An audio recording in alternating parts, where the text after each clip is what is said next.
Hello everyone, welcome to Sri Bala Vantalu. ఈరోజు ఒక tasty రెసిపీని చూద్దామండి. లంచ్ బాక్స్ రెసిపీ అనమాట. క్విక్గా తయారైపోతుంది. క్యారెట్ రైస్ అనమాట. చాలా టేస్టీగా ఉంటుందండి. అన్నం మిగిలిపోయినా కూడా ఇలా క్యారెట్ రైస్ని ప్రిపేర్ చేసుకోవచ్చు.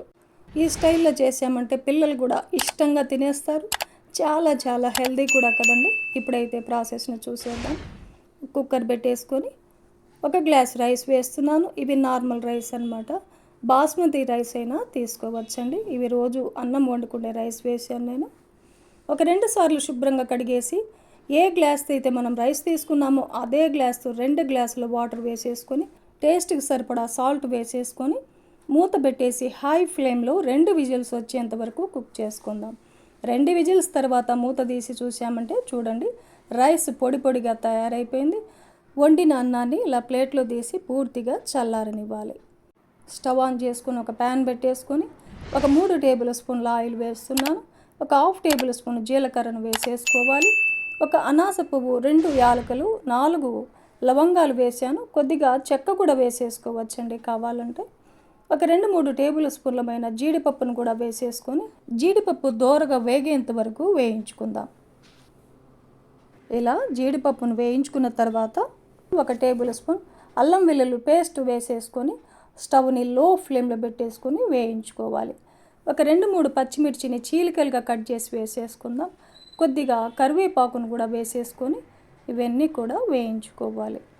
ఇప్పుడు సన్నగా తరిగిన 1 కప్పు ఉల్లిపాయ ముక్కల్ని వేసేసుకుందాం. ఒక పెద్ద ఉల్లిపాయ అన్నమాట. ఉల్లిపాయ ముక్కలు కొద్దిగా వేగేంత వరకు వేయించుకోవాలి.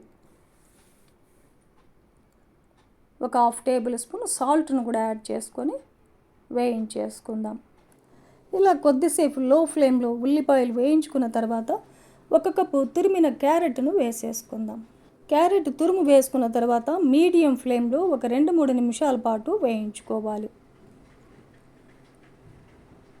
ఇలా కలుపుకుంటూ ఒక 2-3 నిమిషాల పాటు వేయించుకున్న తర్వాత ఏ కప్పుతో అయితే మనం క్యారెట్ తురుమును వేసుకున్నామో అదే కప్పుతో 1 కప్పు రైస్ వేసానండి.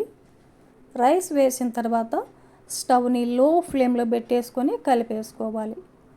ఒక 2-3 టేబుల్ స్పూన్లమైన కొత్తిమీరను కూడా చిన్న పీసెస్గా కట్ చేసి వేసేసుకొని కలిపేసుకుందాం. ఇలా మొత్తం కలిసేలాగా కలిపేసుకోవాలి. ఇప్పుడు స్టవ్ ఆపేసి 1 టేబుల్ స్పూన్ లెమన్ జ్యూస్ వేస్తున్నానండి. లెమన్ అయితే 1 లెమన్ పిండుకుంటే సరిపోతుంది. లెమన్ జ్యూస్ వేసాక కూడా 1 నిమిషం పాటు బాగా కలిపేసుకోవాలి. ఒకసారి టేస్ట్ చేయండి, సాల్ట్ సరిపోయిందా లేదా అనేది చెక్ చేసుకొని ఏమైనా తక్కువ అనిపిస్తే యాడ్ చేసుకోవచ్చు. నాకైతే సరిగ్గా సరిపోయిందండి. కమ్మనైన హెల్దీ అయిన క్యారెట్ రైస్ మనకు రెడీ అయిపోయింది. ఒక సర్వింగ్ బౌల్లో సర్వ్ చేసుకుందాం.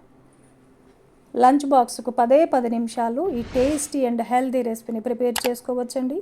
టేస్ట్ అయితే చాలా బాగుంటుంది. మనకు ఇంట్లో ఎప్పుడైనా అన్నం మిగిలిపోయినా కూడా ఈ ప్రాసెస్లో క్యారెట్ రైస్ని ప్రిపేర్ చేసుకోవచ్చు. చూశారు కదండి, చాలా తక్కువ టైంలో క్యారెట్ రైస్ని ప్రిపేర్ చేసుకున్నాం కదా.